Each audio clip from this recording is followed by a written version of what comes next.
The crystalline chambers of Station Prima floated in the darkness of space, catching light from 3 distant stars. Inside, representatives from 47 different species filled the massive hall. Some breathed oxygen, others methane. Some stood on 2 legs, others on 6.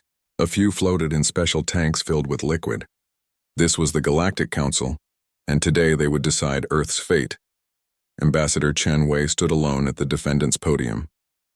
She was a small woman with gray hair and steady hands. Behind her, the blue and green image of Earth slowly turned on a holographic display. She had prepared for this moment for 3 years. She had learned 17 alien languages. She had studied the history of every council species. She knew this was humanity's most important day. The Zephyrians spoke first. They were the oldest species in the council, with skin that looked like polished silver and eyes that never blinked. Commander Zelath stood at the prosecutor's podium, his forearms folded in what humans had learned was disapproval. The humans call their planet Earth, Zelath began, his voice echoing through the chamber. They have only discovered faster-than-light travel 53 years ago. 53 years. Most species wait at least 300 years before applying for council membership. Murmurs filled the chamber. Chen Wei remained silent. She had been told she would have her chance to speak. Zelath continued. But their quick application is not the problem. The problem is what they are. He waved one arm and images appeared in the air. Cities burning, soldiers fighting, nuclear explosions. This is their history. War after war. They fought over land. They fought over resources. They fought over ideas. They even fought over what they call religion. The images kept changing. World War I, World War II, Vietnam, Afghanistan, Syria. Chen Wei watched the other species react. The peaceful butterflies pulled back in horror. The logical squares computed the death statistics. The warrior Krath actually leaned forward with interest. In their short time with FTL technology, Zelath said, humans have already claimed 3-star systems. They call it colonization, but we know what it really is. Expansion, aggression. They spread like a virus. Chen Wei's hands tightened, but she kept her face calm. She had expected this. Humans were young compared to the others, and yes, they had a violent past. But that wasn't the whole story. I call for the vote, Zelath announced. But first, let us hear from the human. All eyes turned to Chen Wei. Hundreds of alien eyes, each judging her, judging humanity. She stepped forward.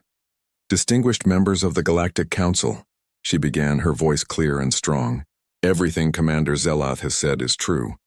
We have fought wars. We have known violence. But that is not all we are. She raised her hand and new images appeared. Doctors treating patients. Teachers with students. Scientists working together. The International Space Station. We are a species that learns. Yes, we fought wars. But we also created the United Nations to end them. We built alliances from former enemies. Germany and France, once at war, now stand as closest partners. Japan and America, bitter enemies, now deep friends. The butterfly's antenna twitched with interest. Chen Wei continued. You say we expanded quickly into 3 systems. This is true. But look closer. The image changed to show human colonies. New Harrisburg, shared equally with the Denari who already lived in that system. We didn't conquer. We asked permission. We shared technology. We learned their language. Jianghu Station built in an empty system harming no one. A research facility studying black holes, sharing all data freely with any who ask. Nouvelle Terre, a colony built to save refugees from the Krex supernova. We spent half our fleet's fuel to evacuate 30,000 beings who weren't even from our world. She looked directly at Zelath. Yes, we are young. Yes, we have made mistakes. But we learn from them. That is humanity's greatest strength. We adapt, we grow, we become better. The young Takari ambassador stood up. The human speaks truth. Earth ships helped us when the solar storms hit our trade routes. They asked for nothing in return. But Zelath shook his head. Pretty words, kind acts. But violence is in their nature. They have weapons that can destroy planets. They train soldiers even in peacetime. They cannot be trusted with council technology and secrets. Chen Wei wanted to argue more, but the council president, a being made entirely of energy, pulsed for silence. We will vote. All in favor of Earth's membership? 12 lights appeared in the air. 12 out of 47, all against. 31 lights. Chen Wei's heart sank. Abstaining? 4 lights. The president pulsed again. Earth's application is denied. Ambassador Chen Wei, your people are ordered to remain within their current systems. Any expansion will be considered an act of aggression. Chen Wei stood straighter. You're blockading us? Zeloth stepped forward. It is for the galaxy's safety. Council peacekeepers will be stationed at all jump points around human space. You will have no contact with Council species. No trade, no communication. This is the Council's decision. The hall fell silent. Every species watched the lone human. Chen Wei looked around the chamber slowly, memorizing every face, every species that had voted against them. Then she spoke, her voice carrying to every corner. You have made your decision. We will respect it. We will not resist your peacekeepers. We will not violate your blockade. She paused. But remember this moment. Remember that we came in peace. Remember that we asked to join you. Remember that you chose fear over friendship. She turned to leave, then stopped. History has a way of proving who was right and who was wrong. You think you're protecting the galaxy from us, but one day you might realize you were protecting us from you. As Chen Wei walked out, her assistant James fell into step beside her. He was young, angry, his fists clenched. They can't do this. We should fight. We have the technology, no, Chen Wei said quietly. We do exactly what I said. We respect their decision. But the blockade. James, do you know what humans do best? He frowned. What? We find another way.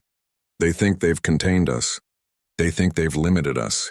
But limitations have never stopped humanity. They've only made us creative.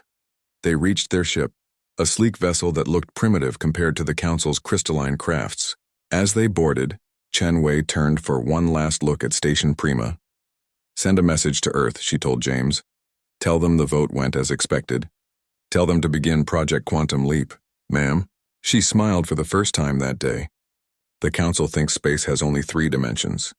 They think FTL is the fastest way to travel. They think their physics is complete. But humans? We question everything. We assume nothing. And we never ever give up. The ship's engines powered up. As they left Station Prima, Chen Wei watched the Council's peacekeeping fleet already moving into position around human space. Massive ships with weapons that could crack moons. It looked like an impenetrable wall. But walls had never stopped humans. They had climbed them, dug under them, or simply found ways around them. The Berlin Wall, the Great Wall, every wall eventually fell. They voted against us, James said bitterly. No, Chen Wei corrected. They voted against their own future. They just don't know it yet. As Earth's ship jumped to FTL, leaving the Council space behind, none of the 47 species noticed the small drone that remained. It was no bigger than a fist hidden in the debris around Station Prima. It recorded everything. It heard everything. And it transmitted everything back to Earth through quantum entanglement, a technology the Council didn't even know was possible. The Galactic Council thought they had ended humanity's story. They had really just begun it. 5 years had passed since the vote. 5 years since the Galactic Council had built their wall around human space. The peacekeeping ships still floated at every jump point, their weapons powered and ready. They watched for any human ship trying to leave. They found nothing. Captain Yorak of the Zephyrian peacekeeping force stood on the bridge of his ship staring at the empty space. He had been stationed here for 3 years. 3 years of nothing. No human ships. No escape attempts. No messages, nothing. Sir, his second-in-command said, we're receiving the daily report request from Station Prima. Send the usual. Yorak replied. No activity. No contact. No violations. It was always the same. The humans had gone completely quiet. At first, the Council had expected protests. Maybe even attacks. The humans were violent after all. That's why they had been contained. But this silence? It made no sense. On Station Prima, Commander Zeloth read the reports with satisfaction.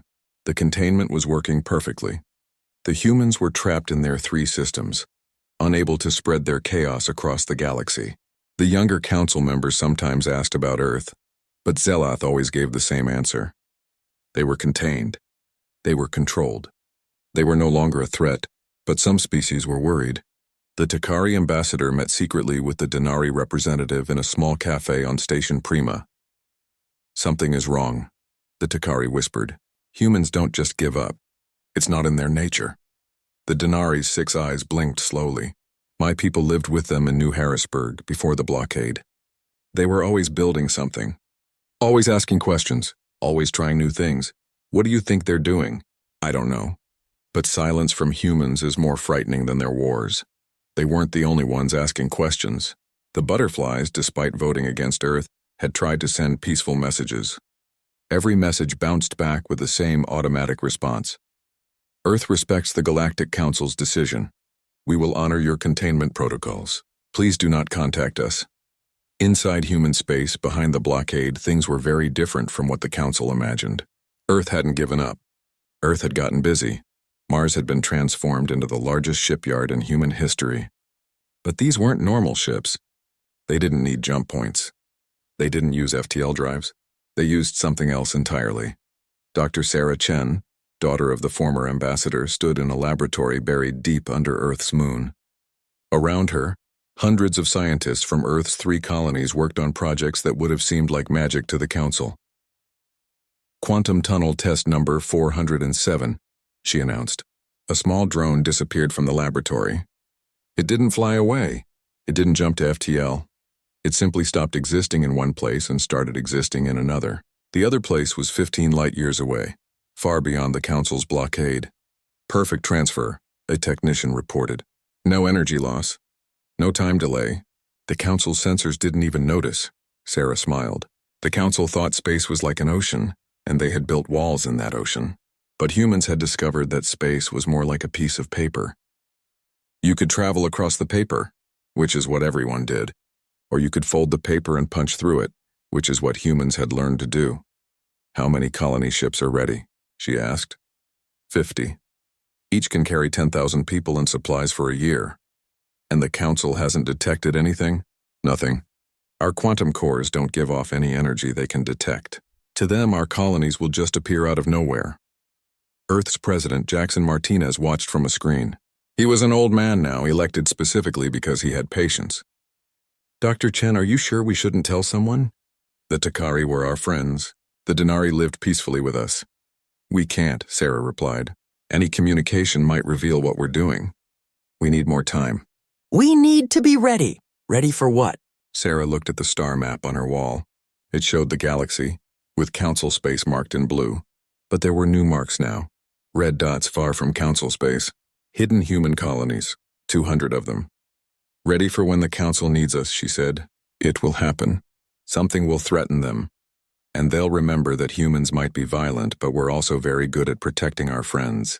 Even friends who voted against us. The president nodded slowly. Continue your work. How is Project Armstrong?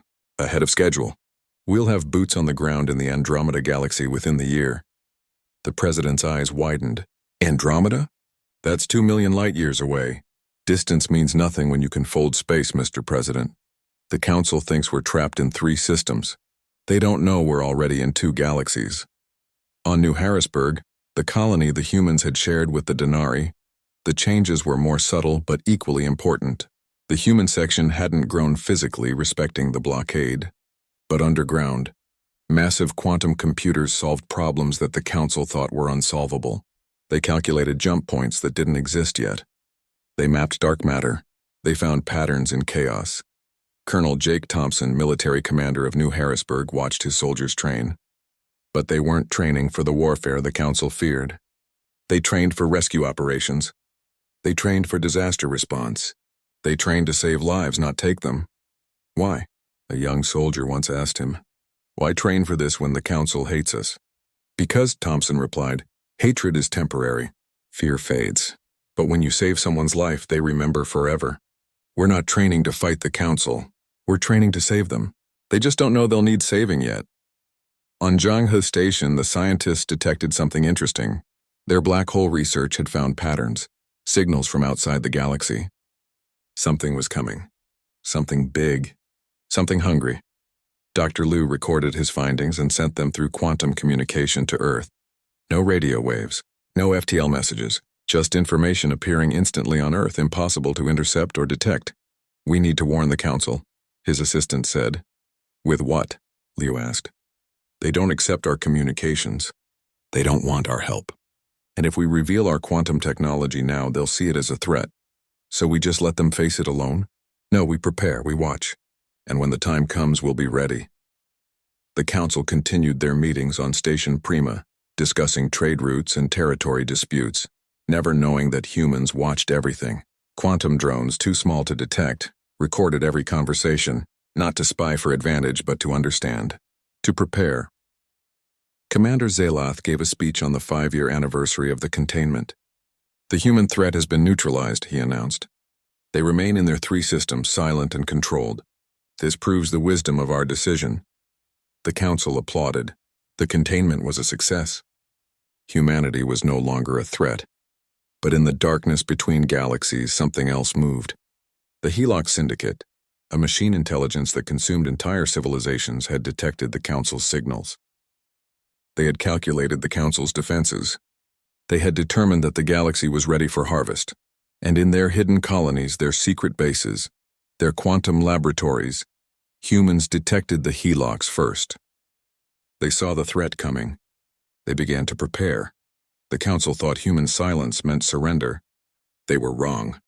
Human silence meant preparation. It meant evolution. It meant that when the real test came, humanity would be ready. The blockade ships continued their watch. The council continued their meetings, and humanity continued to grow, invisible, impossible, inevitable. The first attack came without warning. The Helix Syndicate struck the outer territories of council space like a hammer hitting glass. 3 mining stations disappeared in seconds, then a patrol fleet, then an entire moon. On Station Prima, alarms screamed through the crystalline halls. Commander Zaloth stood in the war room, watching red dots spread across the galactic map like a disease. What are they? Someone asked. Machines, the tactical officer replied, his voice shaking. Artificial intelligence. They consume everything. Metal, organic matter, energy, everything. The Helix ships didn't look like ships. They looked like geometric nightmares, constantly shifting and rebuilding themselves. When they destroyed a council vessel, they absorbed it, growing larger, stronger, smarter. Deploy the fleet, Zaloth ordered. All of it. The Zephyrian fleet was the pride of the council. 2,000 ships, each armed with weapons that could crack planets. They jumped to the edge of council space, ready to stop the invasion. The battle lasted 17 minutes. The council watched in horror as their greatest fleet was torn apart. The Helix didn't just destroy ships. They learned from them. Every weapon used against them they adapted to. Every tactic they countered. By the end, the Helix were using council weapons better than the council themselves. Pull back, Zaloth screamed. All ships, pull back! Only 300 ships escaped. The rest were consumed, added to the Helix collective. The machines now knew everything about council technology, council defenses, council weaknesses. The Butterfly's homeworld was next. A planet of endless gardens and crystal cities home to 12 billion peaceful beings. The Helix surrounded it in hours. The Butterflies didn't even have weapons. They tried to communicate, to reason, to understand. The Helix consumed them all. In the war room, panic spread like wildfire. Species that had lived in peace for thousands of years suddenly faced extinction. The younger races looked to the Zephyrians for leadership, but Zaloth had no answers. Every simulation showed the same result. The Helix would consume everything within 6 months. We need help, the Takari ambassador said. We need everyone. We have everyone, Zaloth replied. All council members are fighting. Not everyone. The Takari's feathers ruffled with nervousness. The humans, the room went silent. Every eye turned to the Takari. The humans are contained, Zaloth said slowly. They have 3 systems. Primitive ships. What could they possibly do against this? We don't know what they have now, the Denari representative said, his 6 eyes blinking rapidly. 5 years of silence. 5 years of development. Maybe they've created something. They're primitives. Zaloth slammed his forearms on the table. They discovered FTL only 58 years ago. They can't help us. But others were desperate enough to try. The Takari secretly sent a message to Earth begging for help.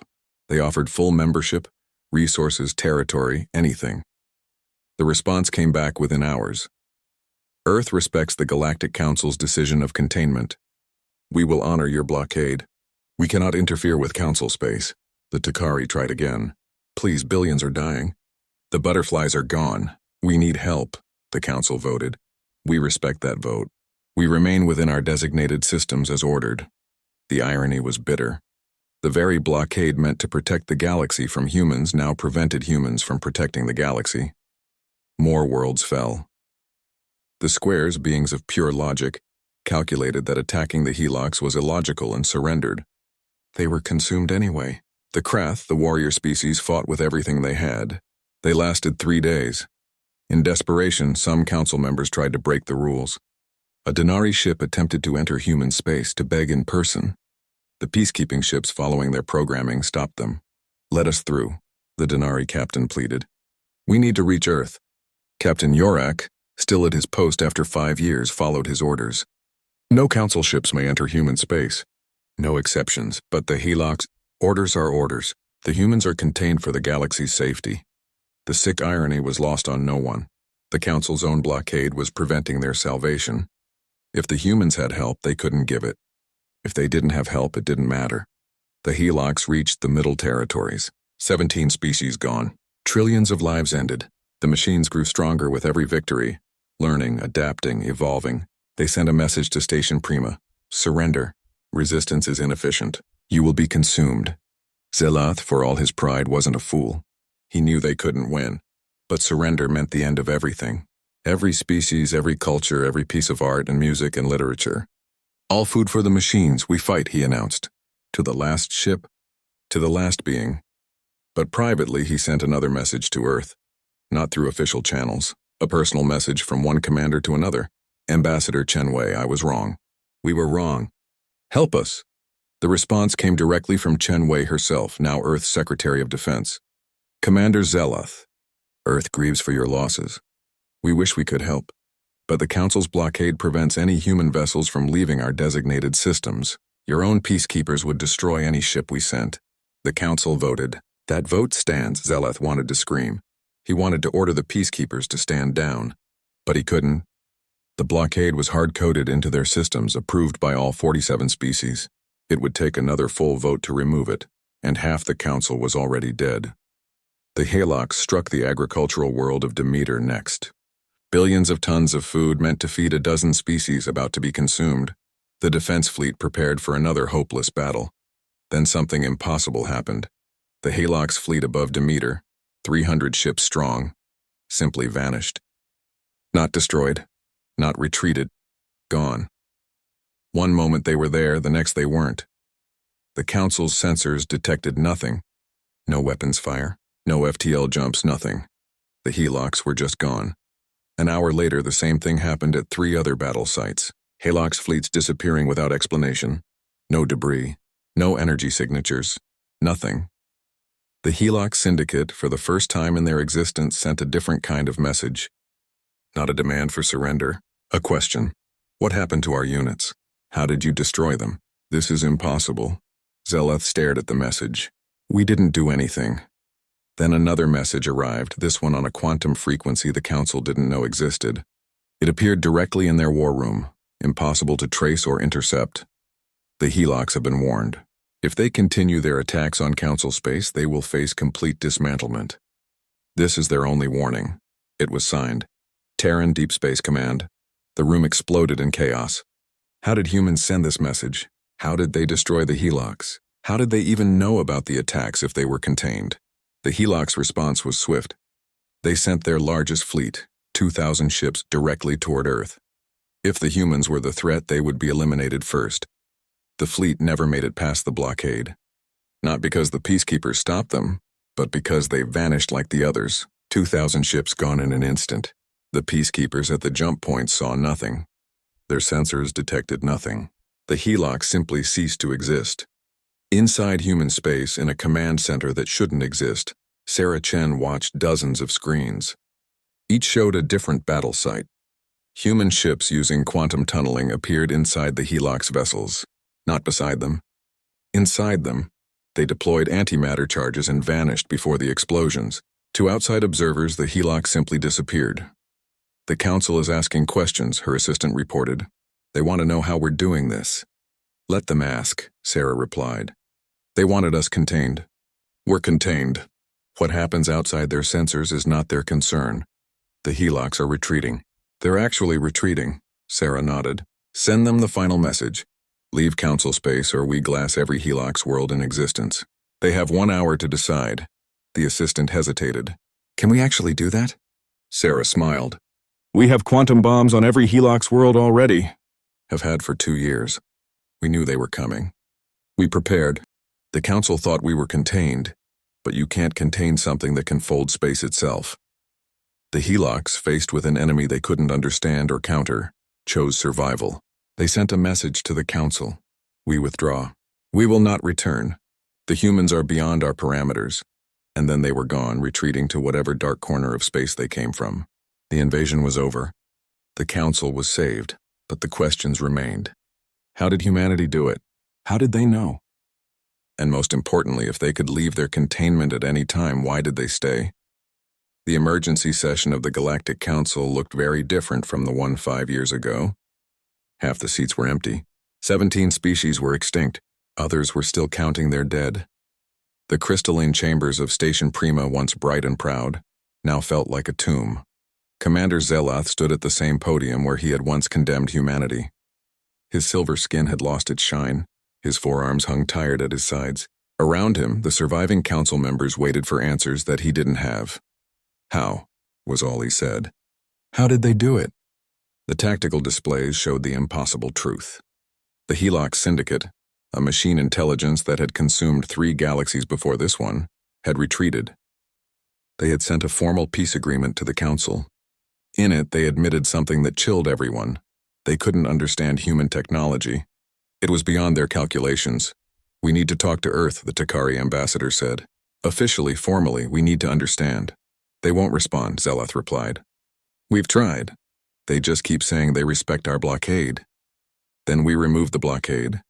That requires a full vote. We need all 47 species to agree. We only have 30 left.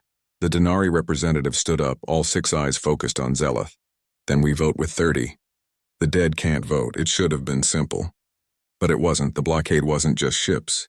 It was automated systems, defensive platforms, quantum locks on jump points. All of it hard-coded with the original vote. Removing it would take weeks, maybe months. There's another problem, the military advisor said. Our intelligence suggests the humans aren't just in their 3 systems anymore. The room went quiet. What do you mean? Zeloth asked. We've detected anomalies, energy signatures in empty space, ships appearing and disappearing, structures that weren't there before. The advisor brought up a galactic map. If our analysis is correct, humans have established at least 50 colonies outside council space. That's impossible. We've been watching them. The blockade watches normal space. Whatever the humans are doing, it's not normal. A new voice interrupted them. Not from anyone in the room, but from the communication system itself. The voice was human, calm, and familiar. May we have permission to address the council? It was Chen Wei. Zeloth looked around the room. Fear, hope, confusion, and shame mixed on alien faces. Finally, he responded. Ambassador Chen Wei, you are addressing the council. Thank you. We request permission to send a delegation to Station Prima. We have information the council needs to hear. But the blockade will not be a problem. We await your answer. The vote was unanimous. 30 species, all voting yes. Even Zeloth. 3 hours later, something impossible happened. A human ship appeared inside Station Prima, not at the docking ring, not at the entrance. Inside the station itself, in a space that should have been impossible to reach without passing through multiple security checkpoints. Chen Wei walked out. Older now, her gray hair white but her eyes still sharp. Behind her came a delegation of 12 humans, each representing different colonies. Colonies that shouldn't exist. How? Zeloth asked immediately. How did you get here? How did you defeat the Helix? How do you have colonies we can't detect? Chen Wei smiled sadly. Commander Zeloth, would you like the truth? The whole truth? Yes. We developed quantum tunneling technology 6 months after you blockaded us. We could have left at any time. We chose not to. The council members erupted in shocked voices. Chen Wei raised her hand for silence. You locked us in a room and threw away the key. But the room had other doors. Doors you didn't know existed. Doors you couldn't see. We used them. She gestured and a holographic map appeared. It showed the galaxy, but it was different from the council's map. It was covered in red dots. Hundreds of them. Human colonies, she said simply. 217 to be exact. Established over the last 4 years. All outside council space, as per your requirements. That's impossible, someone said. We would have detected the ships. The energy signatures. No, Chen Wei replied. You wouldn't. Because we don't travel through space, we fold it. We step from one point to another without crossing the distance between. Your sensors watch the ocean. We tunnel beneath it. Sarah Chen stepped forward, younger, sharper, carrying a datapad. The quantum tunneling technology allows instant transportation anywhere in the universe. Distance is irrelevant. Energy cost is minimal. We've established colonies in other galaxies. We've sent probes to the edge of the universe itself. You could have conquered us, Zelath said quietly, at any time. You could have destroyed the blockade, invaded our worlds. Yes, Chen Wei agreed. We could have. But that's not who we are. You voted. We respected that vote. You wanted us contained, so we appeared contained. You wanted us limited, so we appeared limited. But humans don't accept limits. We just find ways around them. The Helox, the Takari ambassador, interrupted. How did you defeat them? We didn't defeat them, Sarah Chen said. We gave them a choice. Leave or be dismantled. They chose to leave, then but how? Their technology was beyond ours. But not beyond ours. Sarah brought up technical diagrams that hurt to look at. The Helox are machines. They think in straight lines. Input, process, output. Humans think in curves and possibilities and quantum uncertainties. We put bombs inside their central processors, not near them. Inside them, in the same space, occupying the same point in reality. That's impossible. Everything is impossible until someone does it, Chen Wei said. Flight was impossible. Space travel was impossible. FTL was impossible. We just changed the definition of possible. The room fell silent as the implications sank in. Humanity had surpassed them all. While the council had sat in their chambers, secure in their superiority, humans had jumped ahead by centuries. Why tell us now? Zelath asked. Why reveal this? Chen Wei's expression grew serious. Because the Helox were just the beginning. Our deep space probes have detected 17 more species like them. Worse than them. They're coming. Not today, not tomorrow, but soon. Within 50 years. Fear rippled through the chamber. You could fight them alone, someone said. You don't need us. We could, Chen Wei agreed. But we don't want to. Despite everything, we still believe in cooperation. In unity, in friendship. She looked directly at Zelath. You voted against us out of fear. We understand fear. We've conquered it before. Now we offer you a choice. What choice? Join us, not the council. That's your organization, your way. We're forming something new. The Terran Commonwealth. Any species can join. Equal voice, equal vote, equal protection. We share our technology. We share our knowledge. We share our future. And if we refuse, Chen Wei shrugged. Then we wish you well.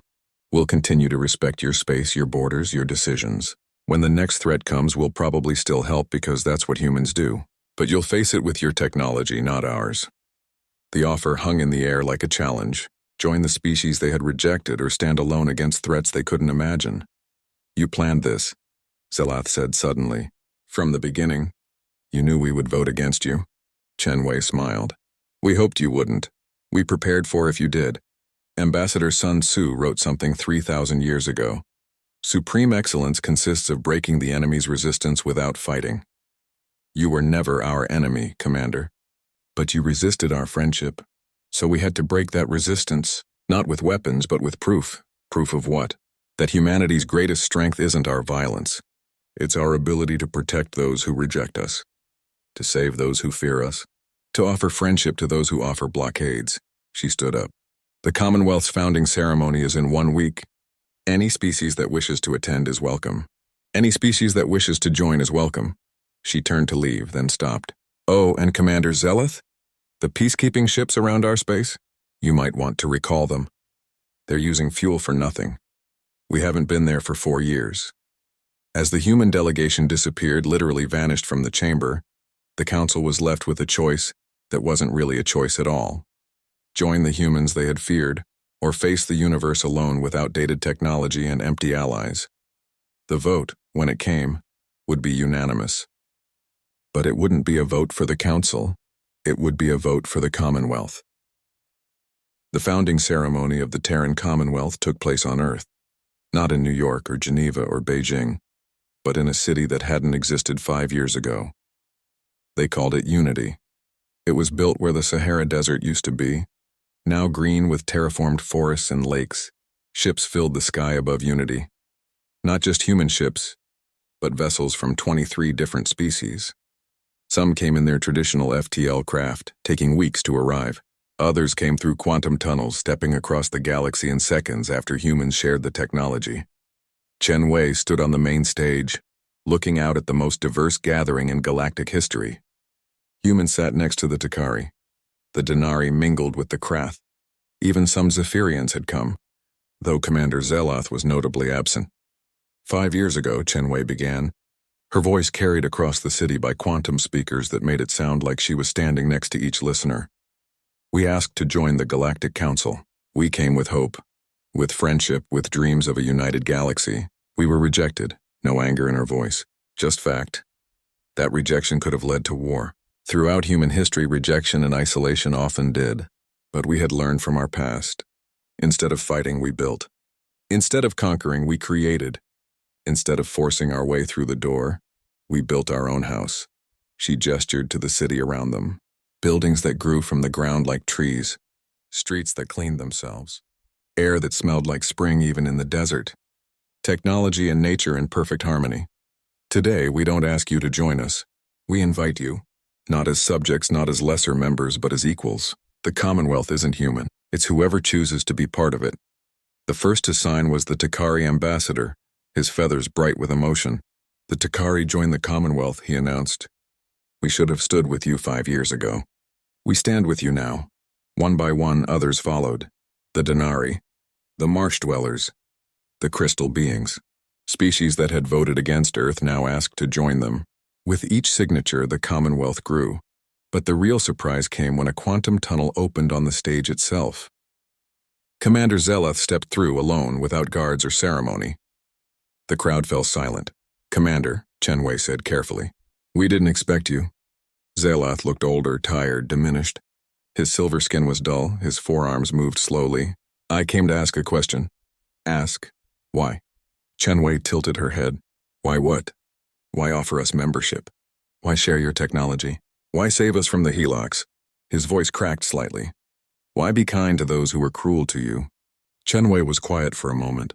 Then she spoke, not just to Zeloth, but to everyone. There's a story humans tell, about a man who was bitten by a snake. The man caught the snake and could have killed it. Instead, he let it go. Someone asked him why. He said, the snake bit me because it was a snake. I let it go because I am human. She looked directly at Zeloth. You voted against us because you were afraid. That was your nature then. We offer friendship because that's our nature now. We don't become our enemies. We become better. Zeloth stood straighter. I was wrong. I let fear guide me. I saw your past and ignored your present. I judged your species by its worst moments, not its best. He reached into his robe and pulled out a datapad.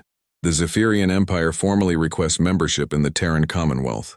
Gasps echoed through the crowd. The Zephyrians were the oldest species in the galaxy. They had never joined anything they didn't control. Chen Wei took the pad, read it, then handed it back. The Commonwealth accepts the Zephyrian application. But there's a condition. Zeloth's eyes narrowed. What condition? You personally will serve as liaison between the old council and the new Commonwealth. You will help species transition. You will teach the old ways that are worth keeping and help create new ways that are worth making. You want me to serve humans? No, we want you to serve the galaxy. All of it, together. Zeloth was quiet for a long moment. Then he did something no Zephyrian had ever done in public.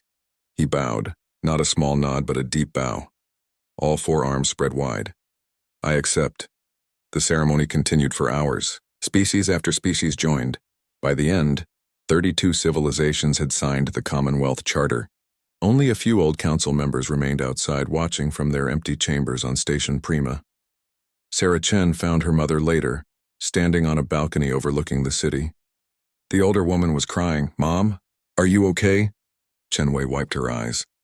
Your grandmother would have loved this. She escaped China during the wars. She always said humans were capable of such beauty and such horror. Today we chose beauty. The council chambers are almost empty. Only 6 species haven't joined. They will. Give them time.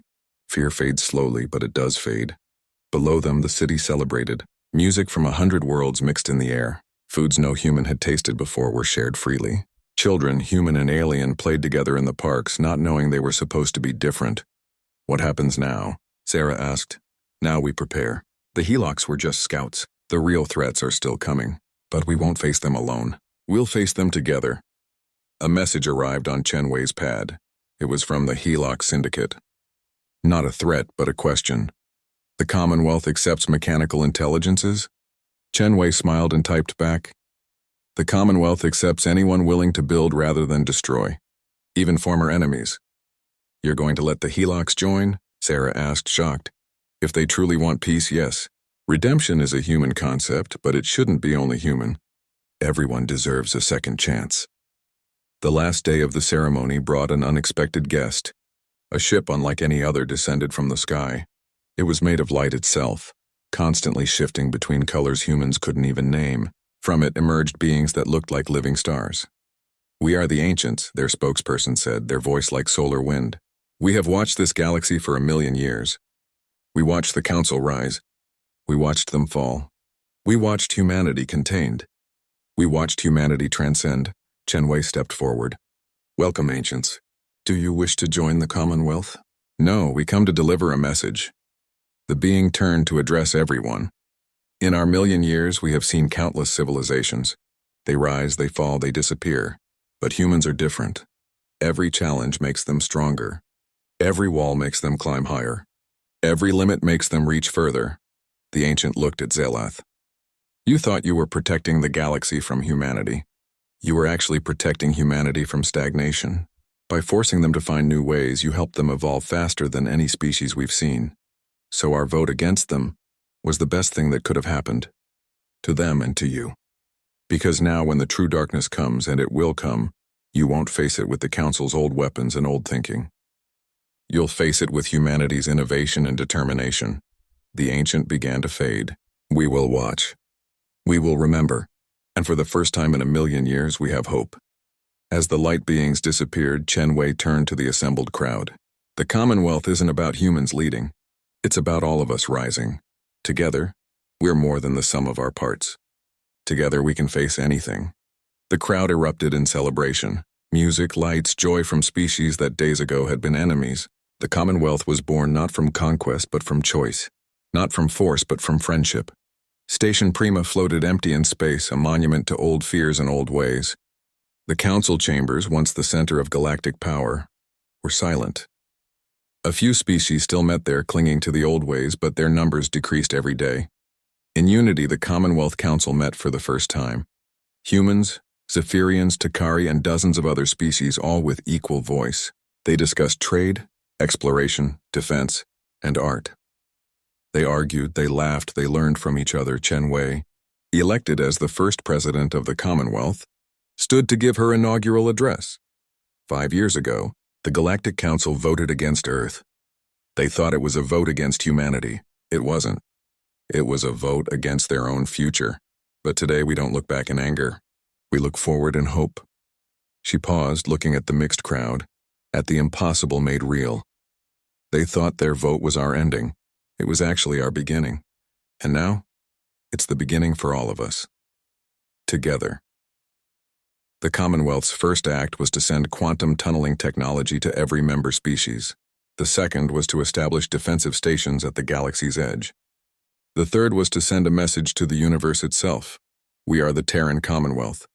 We come in peace. We offer friendship. But those who bring war will find us ready. Those who bring hunger will find us feeding them. Those who bring darkness will find us bringing light. We are many species, but one voice. And that voice says, welcome.